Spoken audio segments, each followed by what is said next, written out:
যে কোনো কাজের প্রথম স্টেপটা সব থেকে কঠিন। কেন বলি? এই যে 0 থেকে এই যে 1-এ যাই, এটার ডিস্টেন্সটা কিন্তু সব থেকে বেশি। একবার যখন আমরা 1-এ পৌঁছে যাই, 1 থেকে 2 এর ডিস্টেন্সটা অতটা বেশি না। 2-তে পৌঁছে গেলে 2 থেকে 3 এর ডিস্টেন্সটা অতটা বেশি না। 3 থেকে 4 এর ডিস্টেন্স আরো কম, 5 এর ডিস্টেন্স আরো কম। কেন বলি? চিন্তা করে দেখো, সকালবেলা তুমি ঘুমিয়ে আছো, মানে 0 স্টেটে। ঘুম থেকে ওঠাটা কিন্তু সব থেকে কঠিন।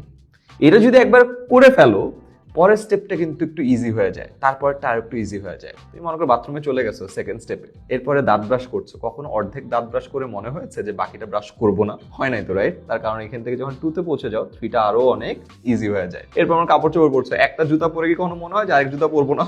তার কারণ 3-4 হয়ে গেছে, 5-6 ইজিলি হয়ে যায়। তো যে কোনো কাজের এই 0 থেকে 1-এ যাওয়ার দূরত্বটা সব থেকে বেশি। একবার যদি তুমি এই ডিস্টেন্স কভার করো, পরেরটা আরো সহজ, আরো সহজ, আরো সহজ হয়ে যায়। এটা আরেকটা চিত্রের মাধ্যমে বুঝাই। প্রথম দিকে তুমি যত এফর্ট দাও, প্রগ্রেস অনেক কম হয়। সো দেখো, এই পার্টটা কিন্তু অনেক ডিফিকাল্ট এবং এখানেই মানুষ কুইট করে।